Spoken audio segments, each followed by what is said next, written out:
Assalamualaikum warahmatullahi wabarakatuh. Perkenalkan, kami dari kelompok 2. Pada kesempatan kali ini, kami akan menjelaskan tentang psikologi transpersonal. Berikut penjelasannya. Psikologi transpersonal berasal dari kata trans yang berarti melampaui dan dari kata persona yang artinya topeng. Transpersonal bermakna sesuatu yang melampaui gambaran manusia yang nyata atau yang terlihat. Dengan kata lain, transpersonal berarti melampaui berbagai macam topeng yang digunakan oleh manusia. Sedangkan menurut John Davis, psikologi transpersonal diartikan sebagai ilmu yang menghubungkan psikologi dengan spiritualitas, yakni salah satu bidang psikologi yang berisi mengenai konsep, teori, dan metode psikologi dan kekayaan spiritual dari macam-macam budaya dan agama. Psikologi transpersonal diawali dengan penelitian tentang psikologi kesehatan pada tahun 1960-an yang dilakukan oleh Abraham Maslow dan muncul lebih pesat lagi setelah diterbitkannya jurnal tentang psikologi transpersonal pada tahun 1969, di mana hal tersebut sudah mengarah pada dimensi spiritual manusia. Konsep inti dari psikologi transpersonal ialah non-dualitas atau non-duality yang bermakna bahwa tiap-tiap bagian, misalnya tiap-tiap manusia, ialah bagian dari keseluruhan alam semesta di mana segalanya dipandang sebagai satu kesatuan. Assalamualaikum warahmatullahi wabarakatuh. Nama saya Syifa Sajikinan dengan nomor 0603521008 akan mempresentasikan tentang Richard Maurice Burke. Beliau lahir pada 18 Maret 1837 di Medwold, Britania Raya, dan wafat pada 19 Februari 1902 di London. Beliau mengemukakan 3 tahapan utama kesadaran manusia. Yang pertama ada sederhana kesadaran, yaitu sangat rendah, hanya bisa tahu dan menerima tanpa bisa menyadari. Yang kedua ada kesadaran diri, merujuk ke arah manusia, tahu apa yang terjadi dan sadar apa yang dilakukannya. Dan yang ketiga ada kesadaran kosmik, tidak bisa didapatkan oleh semua manusia, kesadarannya adalah tingkat tinggi dan pengalaman aneh yang tidak bisa ditalar dengan logika. Berikut adalah referensi yang saya dapatkan tentang tokoh ini. Assalamualaikum warahmatullahi wabarakatuh. Saya Balki Saufania Agisna dari kelas PI 21A Prodi Psikologi dari Universitas Al-Azhar Indonesia dengan NIM 0603521010. Di sini saya akan menjelaskan mengenai aliran psikologi transpersonal, di mana ada 2 tokoh yang akan saya jelaskan, yaitu Ken Wilber dan Roberto Assagioli. Assalamualaikum warahmatullahi wabarakatuh. Saya Balki Saufania Agisna. Di sini saya akan menjelaskan mengenai tokoh psikologi transpersonal, yaitu Alberto Assagioli atau Roberto Assagioli. Nah, Alberto Assagioli ini merupakan tokoh yang pertama kali menggunakan istilah transpersonal dalam psikoterapi. Ia lahir di Venice pada 27 Februari 1888 dan ia meninggal di tahun 1974 pada tanggal 23 Agustus. Assagioli ini menciptakan istilah psikosintesis yang menggambarkan 2 lajur individu untuk realisasi diri. Assagioli ini menetapkan 2 hal yang sangat penting dan saling bergantung yang dinamakan sebagai aspek psikosintesis, yaitu psikosintesis personal maupun psikosintesis transpersonal. Menurutnya, transpersonal sebagai suatu sumber identitas yang lebih dalam dan lebih luas. Nah, sesuatu yang lebih luas ini membentang, melalui dan melewati jiwa setiap individu. Pada jiwa manusia ini berada dalam 3 area, yaitu puncak ketidaksadaran, wilayah tengah ketidaksadaran, dan dasar ketidaksadaran. Nah, untuk lebih jelasnya saya akan menjelaskan secara lebih detail, yaitu yang pertama ada lower unconscious. Nah, di sini dapat disejajarkan dengan masa lalu psikologis dan konsep Freud dengan id, yaitu ranah dorongan insting dan impuls dan neurosis. Yang kedua ada the middle unconscious. Di sini ketidaksadaran tengah merupakan analogi terhadap psikologi saat ini yang dapat diakses oleh kesadaran dalam kondisi yang terbangun. Yang ketiga ada the higher unconscious or superconscious. Ini merepresentasikan masa depan psikologis individu yang terdiri dari aspirasi, potensi, dan intuisi. Selanjutnya yang keempat yaitu the field of consciousness. Di sini berisi segalanya tentang kesadaran terdekat, yaitu pada pikiran, perasaan, gambar, dan sensasi yang secara sadar dapat diobservasi. Nah, yang kelima ada the conscious self or I. Di sini kesadaran dan kehendak ini murni dari diri sendiri yang mampu untuk melakukan refleksi diri. Selanjutnya ada the higher self. Di sini merupakan hal yang dipandang menjadi pusat dari ketidaksadaran tertinggi dan konteks dari kepribadian. Dan yang terakhir ada collective unconsciousness. Ini dipandang sebagai ketidaksadaran dari umat manusia dan tempat untuk bentuk-bentuk archetype dan setara dengan konsep Carl Jung tentang hal yang sama. Nah, mungkin itu saja penjelasan mengenai Roberto Assagioli. Kurang lebihnya mohon maaf. Wassalamualaikum warahmatullahi wabarakatuh. Assalamualaikum warahmatullahi wabarakatuh. Saya Leni Asra akan menjelaskan tokoh psikologi transpersonal yaitu Viktor Franklin. Viktor Emil Franklin lahir pada 26 Maret 1905 di Wina, Austria dan meninggal pada 2 September 1907 di Wina. Ia adalah psikiater dan psikotropis Austria yang mengembangkan pendekatan psikologis yang dikenal sebagai logoterapi yang secara luas diakui sebagai sekolah ketiga psikoterapi Wina setelah sekolah pertama Sigmund Freud dan sekolah kedua Alfred Adler. Dasar teori Franklin adalah bahwa motivasi utama individu adalah pencarian makna dalam hidup dan bahwa tujuan utama psikoterapi adalah untuk membantu individu menemukan makna itu. Franklin belajar psikologi dan filsafat. Saat menjadi mahasiswa di Fakultas Kedokteran Universitas Wina, Franklin mempelajari teori Adler dan memberikan kuliah tentang psikologi individu. Dia menaruh minat khusus dalam mempelajari depresi dan bunuh diri, dan dia mendirikan pusat konseling pemuda di Wina dalam upaya yang berhasil untuk mengurangi bunuh diri remaja di kota. Setelah mendapat gelar doktor di bidang kedokteran, Franklin bergabung dengan Rumah Sakit Jiwa Am Steenhof di Wina, di mana ia mengepalai program pencegahan bunuh diri wanita dari tahun 1933 hingga 1937. Ia juga kemudian menjadi kepala neurologi di Rumah Sakit Rothschild Wina yang melayani penduduk Yahudi. Selanjutnya, saya akan menjelaskan teori dari Franklin yaitu logoterapi. Logoterapi adalah pendekatan terapeutik yang membantu orang menemukan makna pribadi dalam hidup. Ini adalah bentuk psikoterapi yang berfokus pada masa depan dan pada kemampuan kita untuk menanggung kesulitan dan penderitaan melalui pencarian tujuan. Psikiater dan psikoterapis Viktor Franklin mengembangkan logoterapi setelah selamat dari kamp konsentrasi Nazi pada tahun 1940-an. Pengalaman dan teorinya dirinci dalam bukunya yaitu Man's Search for Meaning. Franklin percaya bahwa manusia dimotivasi oleh sesuatu yang disebut will to meaning, yaitu keinginan untuk menemukan makna dalam hidup.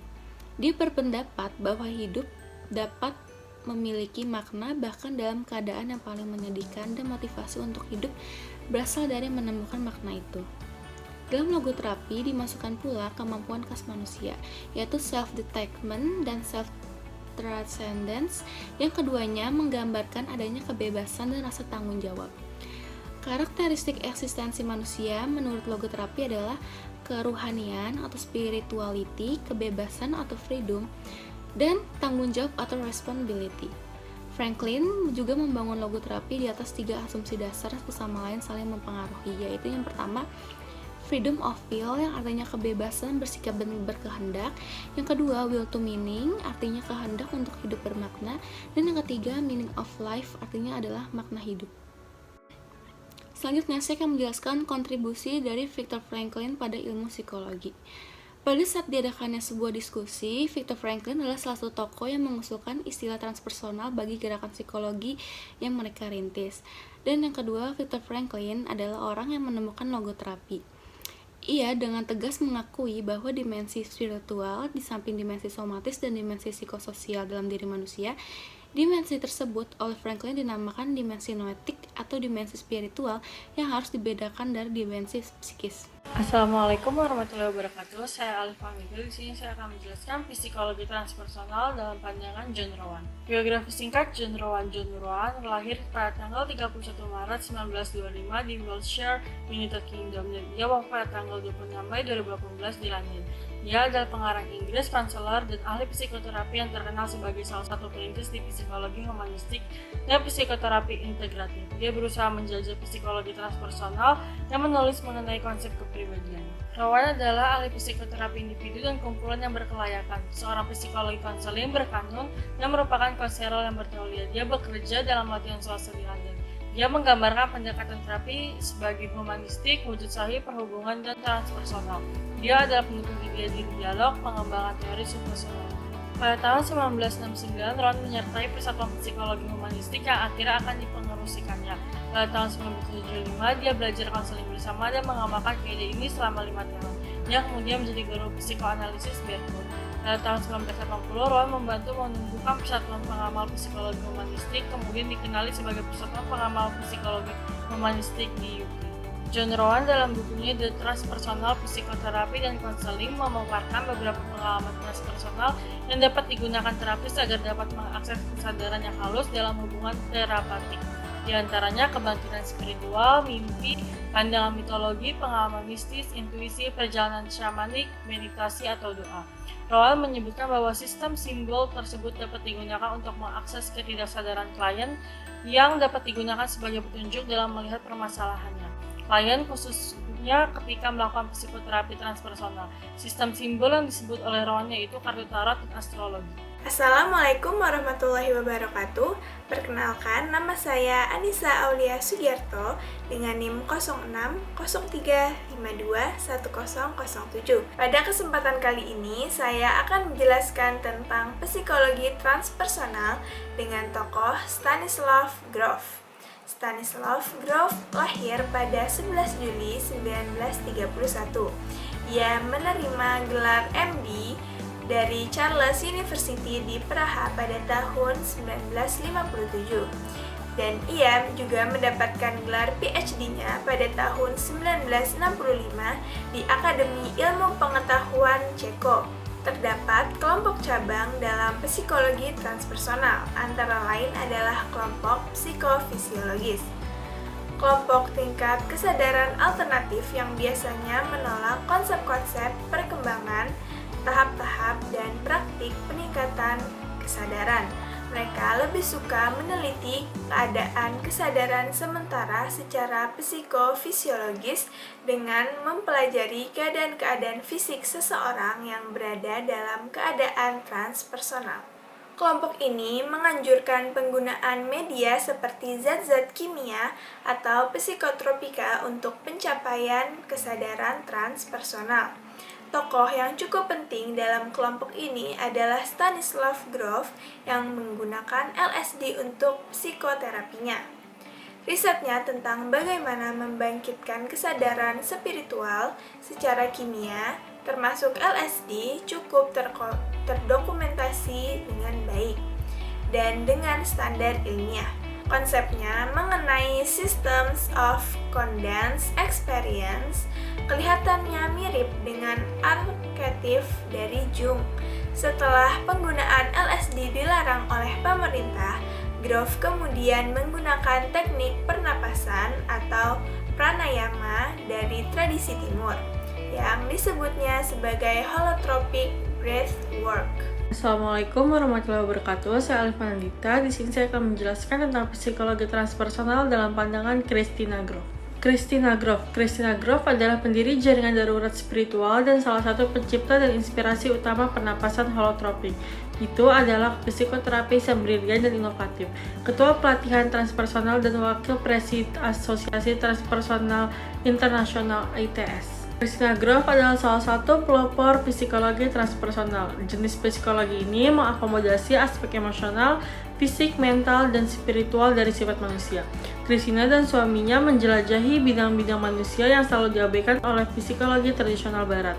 Christina Grof berani bekerja dan untuk bertaruh pada orang-orang yang membangkitkan jenis kesadaran lain dan yang sebaliknya akan didiagnosis dengan buruk dan pasti diinterni di pusat-pusat psikiatri. Jaringan spiritual dan organisasi ini membantu orang dengan krisis psikospiritual selama beberapa dekade, didirikan agar orang-orang ini dapat menerima bantuan khusus tanpa jatuh ke dalam stigma kejiwaan. Mereka mengembangkan pengobatan alternatif untuk mengobati pencarian mistik, kecanduan, dan mereka melakukannya untuk menggantikan zat psikedelik yang dengannya Stonecroft bereksperimen untuk mencapai. Mereka mengembangkan pengobatan alternatif untuk mengobati pencarian mistik, kecanduan, dan mereka melakukannya untuk menggantikan zat psikedelik yang dengannya Stonecroft bereksperimen untuk mencapai kondisi kesadaran yang berubah pada pasiennya. Lalu, mereka kemudian menciptakan Asosiasi Transpersonal Internasional ITA.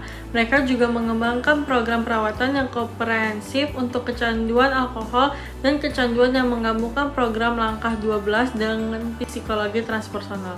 Pada saat ini, Christina Grof menulis beberapa buku tentang kecanduan dan hubungannya dengan pencarian spiritual. Assalamualaikum warahmatullahi wabarakatuh. Perkenalkan, saya Anissa Aulia Sugiarto dengan NIM 06 03 52 1007. Pada kesempatan kali ini, saya akan menjelaskan tentang psikologi transpersonal dengan tokoh Charles Sturt. Charles Sturt lahir pada tanggal 29 April 1937 di Pennsylvania dan tumbuh di New Jersey. Sturt belajar teknik elektro di Massachusetts Institute of Technology atau biasa kita kenal dengan MIT sebelum memilih menjadi psikolog.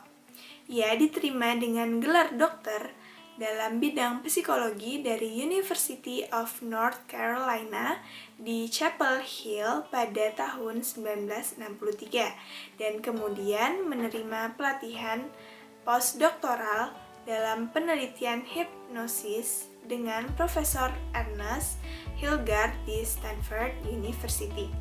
Charles Sturt dikenal sebagai seorang parapsikologis yang berusaha memadukan apa yang disebut sebagai pengalaman-pengalaman spiritual dengan sains, seperti ungkapannya, I have a deep conviction that science as a method of sharpening and refining knowledge can be applied to the human experiences we call transpersonal or spiritual, and that both science and our spiritual traditions will be enriched as a result.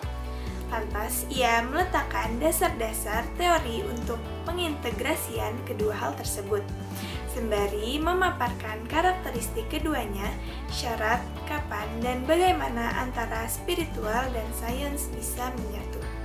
Sumbangan besar Charles Sturt terhadap dunia psikologi adalah pemetaan kedudukan dan tingkat kesadaran, yaitu yang pertama adalah state of consciousness, apa yang berada dalam pikiran seseorang pada saat tertentu. Yang kedua adalah altered state of consciousness, apa yang dipikirkan sekarang berbeda dengan apa yang dipikirkan beberapa saat lalu. Yang ketiga adalah discrete state of consciousness, pola yang khas dari fungsi pikiran. Sebuah objek akan memiliki banyak pola khas yang bergantung kepada cara pandang observernya. Yang terakhir adalah discrete altered state of consciousness, perubahan radikal dari seluruh fungsi berpikir dan kesadaran. Contohnya, mimpi, juga pengalaman-pengalaman spiritual. Selain itu, ia juga mendefinisikan fenomena-fenomena di luar kondisi psikis yang umum atau parapsikologi. Yang pertama adalah telepati. Telepati merupakan komunikasi langsung pikiran dengan pikiran antar manusia. Yang kedua adalah clairvoyance, kontak langsung dengan objek fisik. Yang ketiga adalah precognition atau mengetahui kejadian di masa mendatang. Dan yang terakhir adalah psikokinesis, kemampuan pikiran untuk mempengaruhi benda tanpa kontak fisik. Assalamualaikum warahmatullahi wabarakatuh. Nama saya Syifa Siti Kirana dengan nomor NIM 0603521008 akan mempresentasikan tentang Psikologi Transpersonal dengan tokoh Robert Fraser. Robert Fraser merupakan seorang psikolog sosial Amerika. Beliau merupakan pendiri Institute of Transpersonal Psychology dan sekarang bernama Sophia University di Palo Alto, California. Robert Fraser lahir pada tanggal 20 Juni 1940. Pemikiran Robert Fraser. Beliau memahami bahwa hati manusia merupakan makhluk spiritual dan misteri. Hati inilah tidak dapat dipisahkan dengan lainnya, bahkan hati saling berkaitan dan saling mempengaruhi. Robert Fraser membagi gradasi tersebut menjadi 4 bagian. Yang pertama ada dada, kedua hati, ketiga hati lebih dalam, dan yang keempat adalah lubuk hati terdalam.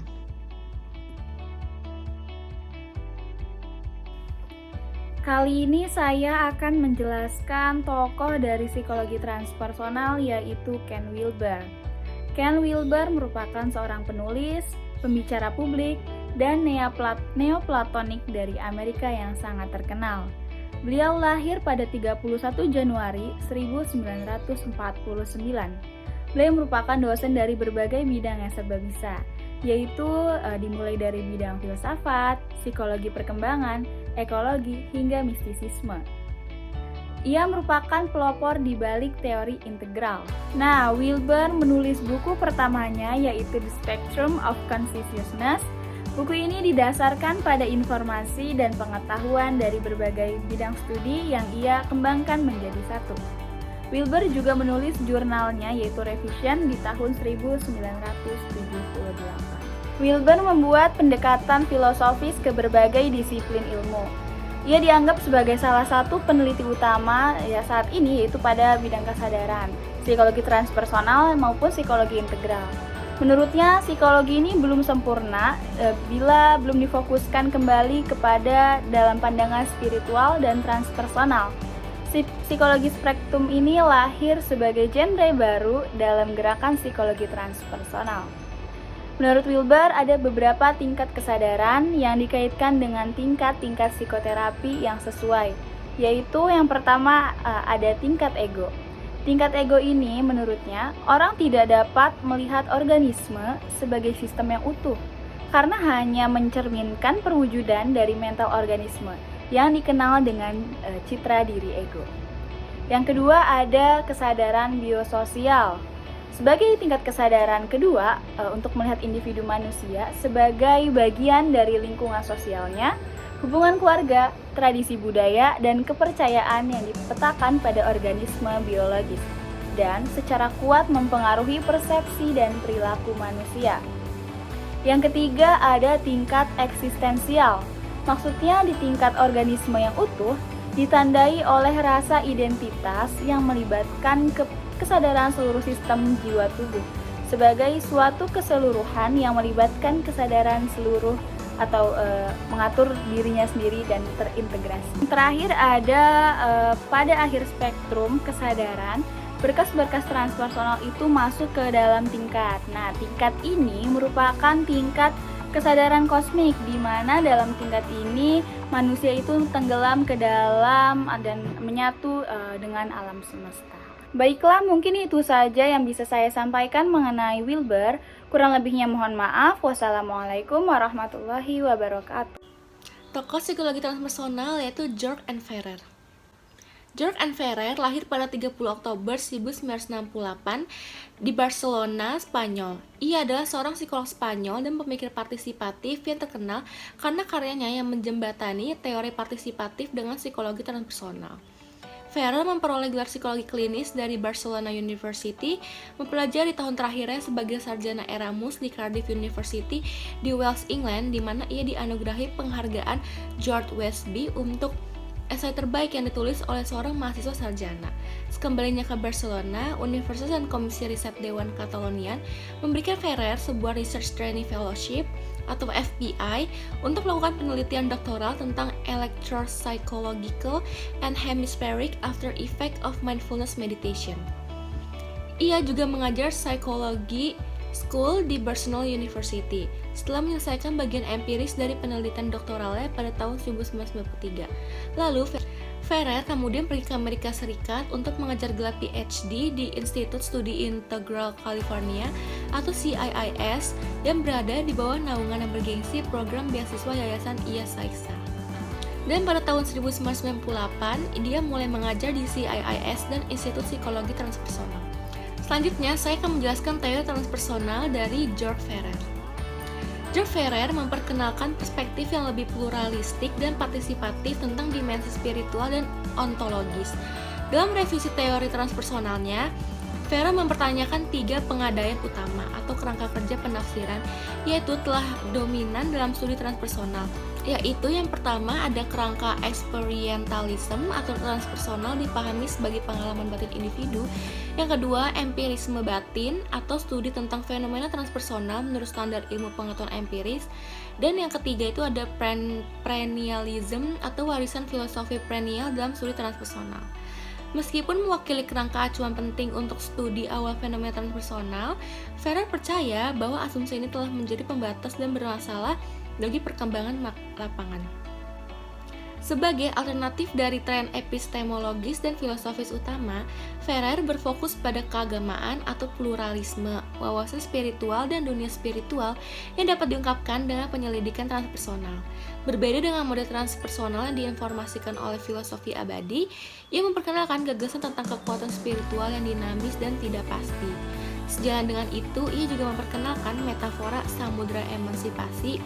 Menurut Ferrer, samudra emansipasi memiliki banyak pantai. Artinya, kebenaran spiritual yang berbeda dapat dicapai dengan tiba di pantai spiritual yang berbeda. Aspek kedua dari revisinya, yaitu giliran partisipatif, juga memperkenalkan gagasan bahwa fenomena transpersonal adalah peristiwa partisipatif dan ko-kreatif. Ia mendefinisikan peristiwa-peristiwa ini sebagai kemunculan wujud transpersonal yang dapat terjadi tidak hanya dalam lokus individu, tapi juga dalam hubungan komunitas, identitas kolektif, atau tempat. Pengetahuan partisipatif ini multidimensi dan mencakup semua kekuatan manusia, seperti tubuh, hati, jiwa, sebagaimana dipahami dari kerangka transpersonal.